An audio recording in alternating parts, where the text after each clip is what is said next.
The city of Bloomington's southern border is nestled along the banks of the Minnesota River. The area along the river is made up of trails and overlooks a part of the Minnesota Valley National Wildlife Refuge. Not only is this place great for walking, hiking, and nature watching, it's a prime spot for mountain biking. Just ask Bloomington resident Jeff Hall. It's pretty flat and windy in the first part by the ferry bridge.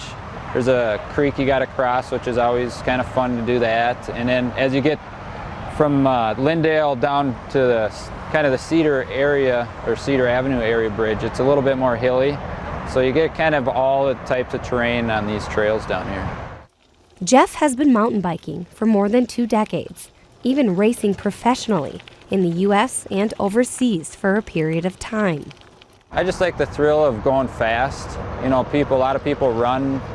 Never really got into running too much. The bike just seems to be, you get a great workout. It's physically demanding, the mountain biking side of it compared to road racing. He said the thrills of twists and turns, rocky paths, and nature all around him make mountain biking a very different experience than road biking. I like to be in the woods and be in the mud, and the trails up and down is more physically demanding on you.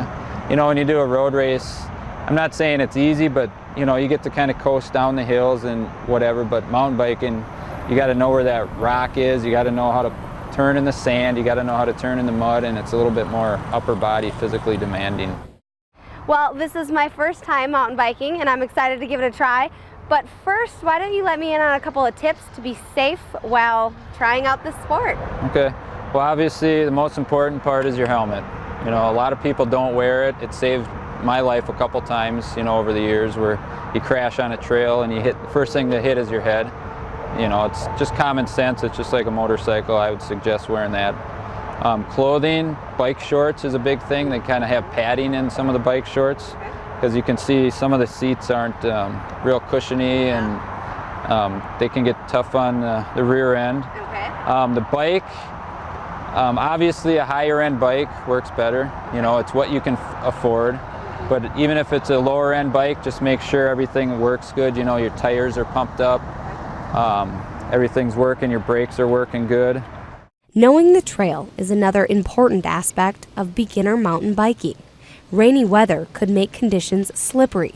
Storms or high wind could down trees or dislodge rocks. In no time at all, I've gotten used to the ups and downs of the trail and adjusted my balance. And it's just a matter of minutes before I can feel my legs, back, and arms working hard. Different from road racing or road riding, you get a lot more upper body workout. You're lifting your front tire over rocks. You're standing on the steep hills and rocking back and forth. And then obviously your legs. You can ride for an hour or you can ride for 5 hours. Obviously the longer rides, it's something you got to kind of work up towards. So strap on your helmet and get ready for a unique exercise experience along the banks of the Minnesota River, through lush vegetation and dense woodland.